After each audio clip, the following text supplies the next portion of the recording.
इसके बाद हम बात करेंगे पंजाब हरियाणा के मैदान का। तो पंजाब हरियाणा के मैदान को जब हम देखते हैं, यहाँ पर एक तथ्य को देख लो, फिर इसके बाद हम बात करते हैं। तो जब पंजाब हरियाणा के मैदान को हम देख रहे हैं तो इधर से सिंधु तंत्र है और इधर से क्या है, यमुना आ रही है। तो यमुना का क्षेत्र ये आ गया और सिंधु तंत्र में यहाँ मान लो सतलज है। तो ये पूरा का पूरा भाग जो है पंजाब हरियाणा का मैदान कहते हैं और इसका विस्तार भी 1,75,000 वर्ग किलोमीटर में है।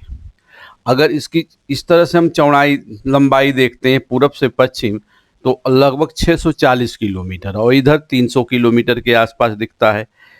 इसके जो दक्षिणी पश्चिमी भाग हैं, यहाँ पर ये जो भाग है आपको नज़र आ रहा होगा मैप में, जो येलो कलर से हमने लिया, इसको मालवा का मैदान कहते हैं। क्या बोलते हैं? मालवा का मैदान। ये मालवा क्षेत्र यहाँ भी है, जाना जाता है। तो ये वाला क्षेत्र मालवा का मैदान है। और इधर जो हरियाणा में हम आते हैं तो ये एक छोटा सा लीफी आकार का क्षेत्र आएगा। ये भिवानी बांगर है। तो कभी आपसे पूछा जाए तो ये क्षेत्र कहाँ है, तो पंजाब के मैदान में। जब अपने एटलस को आप देखेंगे तो ये मालवा क्षेत्र आपको दिख जाएगा। ये संपूर्ण जो पंजाब का और हरियाणा का मैदान है, एक तरह से मान लो कि जो सिंधु तथा उसकी सहायक नदियां हैं उनके कारण ये विकसित हुआ। और यह 5 नदियों के दुआब में, पंजाब का मतलब होता है 5 नदियों का बहाव स्थल। तो चूंकि इसमें हमने बताया था कि वर्गीकरण नदी के आधार पर लेंगे, तो पहले हम नदियों को सिंपली देखते हैं, इसके बाद फिर इस पर हम चर्चा करते हैं आपसे। जैसे मान लो यहाँ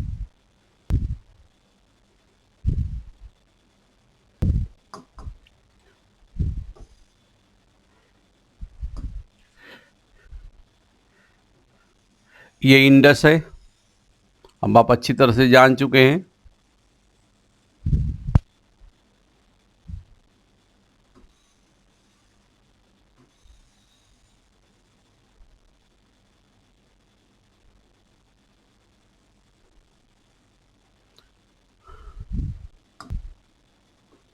इसके बाद ये आ रही है सतलज,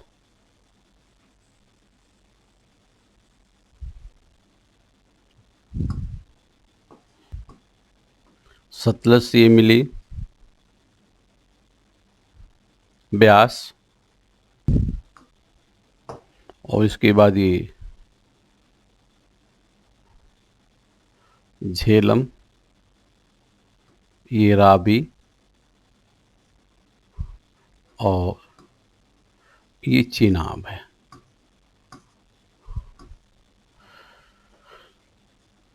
और इधर से अगर हम लेते हैं ये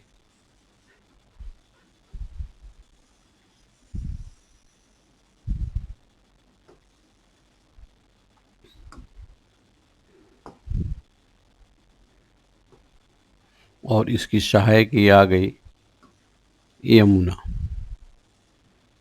तो ये पूरा का पूरा क्षेत्र है। तो यहाँ पर जब हम लेने की कोशिश करते हैं इन नदियों को, जैसे मान लो ये सतलज हो गई,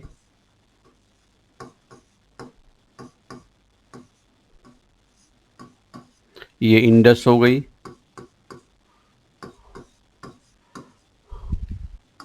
और यहाँ पर जो हम ले रहे हैं B for Beas, R for Ravi, C for Chenab, J for Jhelum.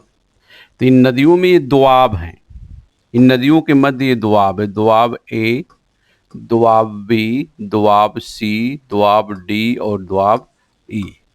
तो ये 5 दोआब हैं। 5 दोआब से मिलकर पंजाब का मैदान बना है। पंजाब हरियाणा का मैदान जो कि 1,75,000 वर्ग किलोमीटर है, इसका अधिकतम भाग पाकिस्तान के पास है। बंटवारा के दौरान ये अलग हो गया, तो ये पाकिस्तान का पंजाब, ये भारत का पंजाब। क्लियर? अब इनमें 5 दोआब हैं, ए बी सी डी। तो इन 5 दोआब वाले स्थल को ही, या 5 नदियों के बहाव वाले स्थल को पंजाब कहते हैं। जब हम लोग स्कूल में थे तो उस समय जब इसको समझाया जाता था, जो पुस्तकों में लिखा जाता था एक कविता के रूप में, क्या कविता आती थी? सतलज ब्यास रावी चेनाब झेलम नदी बहे पंजाब। सतलज ब्यास रावी चेनाब झेलम नदी बहे पंजाब, यानी 5 नदियों के बहाव स्थल को पंजाब कहते हैं। और यहाँ पर 5 दोआब हैं। अब इन दोआब का क्रम भी पूछा जाता है, इन दोआब की स्थिति भी पूछी जाती है कि कौन सा दोआब किस नदी के मध्य में है। तो इसको हम अलग से एक सामान्य मानचित्र बनाते हैं, उस पर दिखाते हैं आपको।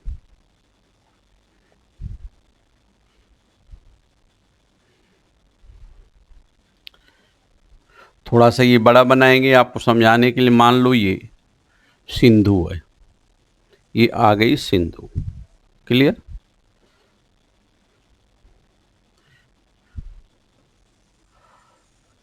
ये सतलज है, ये सिंधु, ये सतलज।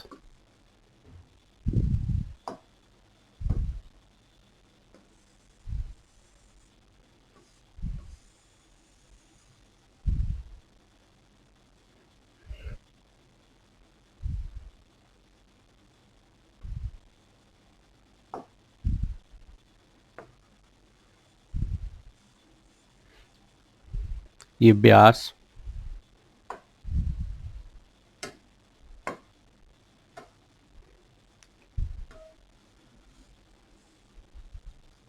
ये झेलम, और झेलम से मिलती हुई जब नदियां आएंगी,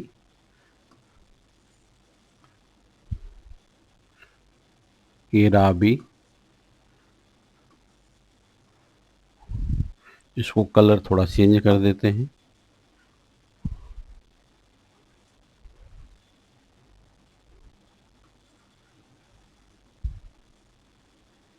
ये चेनाब।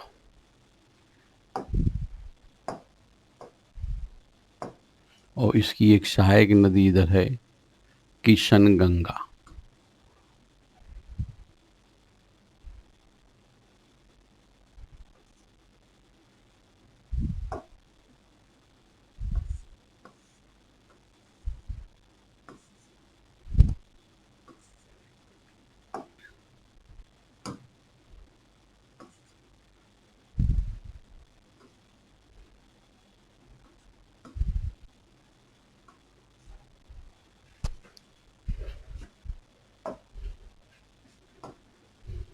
ये है सतलज, स्पष्ट रूप से अब आपको समझा दें। सतलज, ये हो गई सिंधु,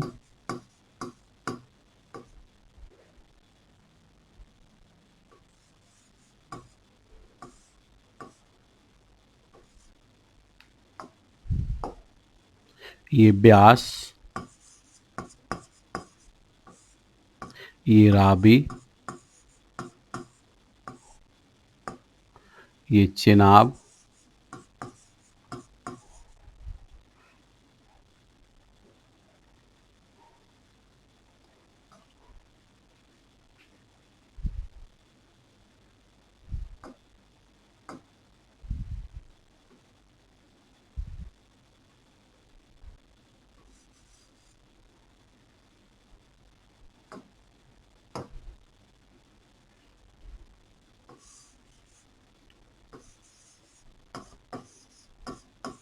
चेनाब, ये झेलम,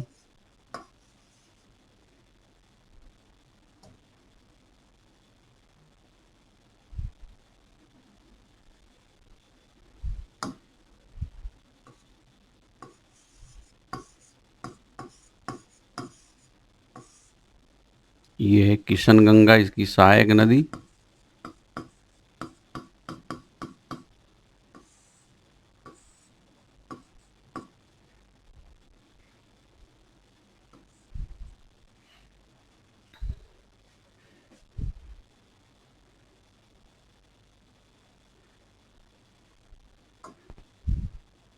अब इसमें ये 5 दोआब हैं।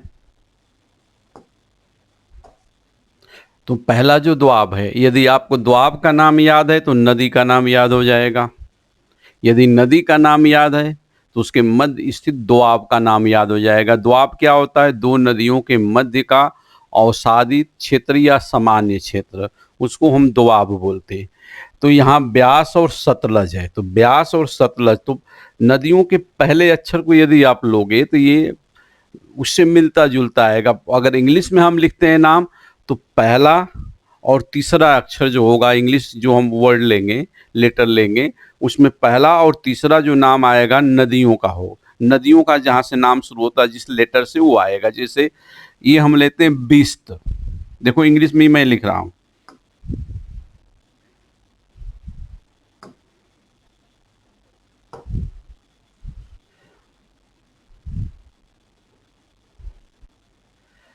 ये मैं नाम ले रहा हूँ बिस्त।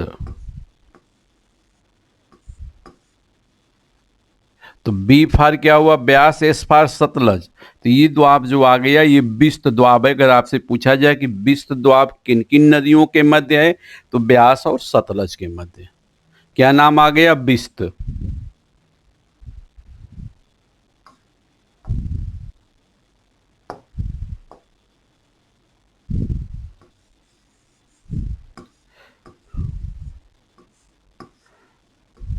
तो बी फार ब्यास, एस फार सतलज, बोला ना, फर्स्ट लेटर और थर्ड लेटर, यानी पहला अक्षर और तीसरा अक्षर जो शुरू होगा वो नदियों के प्रथम अक्षर आएंगे। तो बी फार ब्यास, एस फार सतलज, तो ब्यास और सतलज के मध्य क्या है? बिस्त। क्लियर?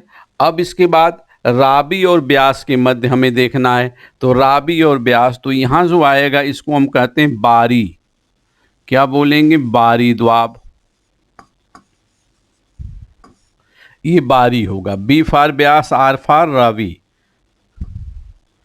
ये बारी हो गया। फिर ये रावी और चेनाब के मध्य, तो इसको हम बोलते हैं रचना।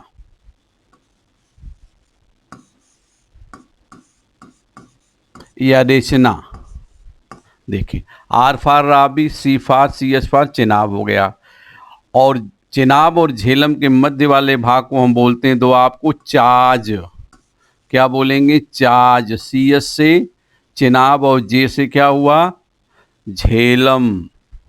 और जो चेनाब, रावी या झेलम के मध्य वाला जो दोआब है, इसको हम बोलते हैं सिंधु सागर। क्या बोलेंगे? सिंधु सागर।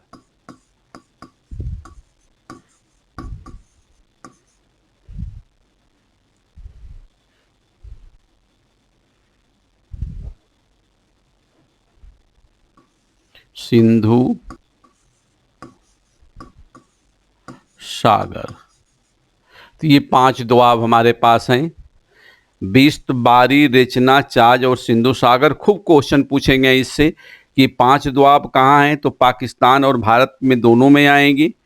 ठीक, तो पहला है बिस्त, बारी, रेचना, चाज और सिंधु सागर। तो किन किन नदियों के मध्य हैं, तो ये पूरा का पूरा जितना भी यहाँ पर आपको ये फैक्ट बताएंगे, ये आपको याद हो जाने चाहिए। अभी जब नदी तंत्र कराएंगे वहाँ भी लेंगे, यहाँ भी ले लिया, और यहाँ कई तरीकों से दिखा दिया, ए बी सी डी। तो ए क्या है इसमें, यहाँ अगर हम बात करते हैं तो ये हो गया ए, ये हो गया बी, ये हो गया सी, ये हो गया डी, और ये हो गया ई। तो ए बी सी डी, बिस्त, बारी, रेचना, चाज द्वाब से मिलकर पंजाब का मैदान बना है।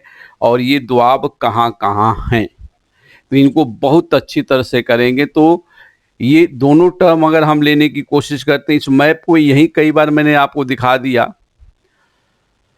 तो एक तो ये आप देख रहे हो, ये दोआब हो गए आपके। कौन कौन से दोआब? बिस्त, बारी, रेचना, चाज और सिंधु सागर।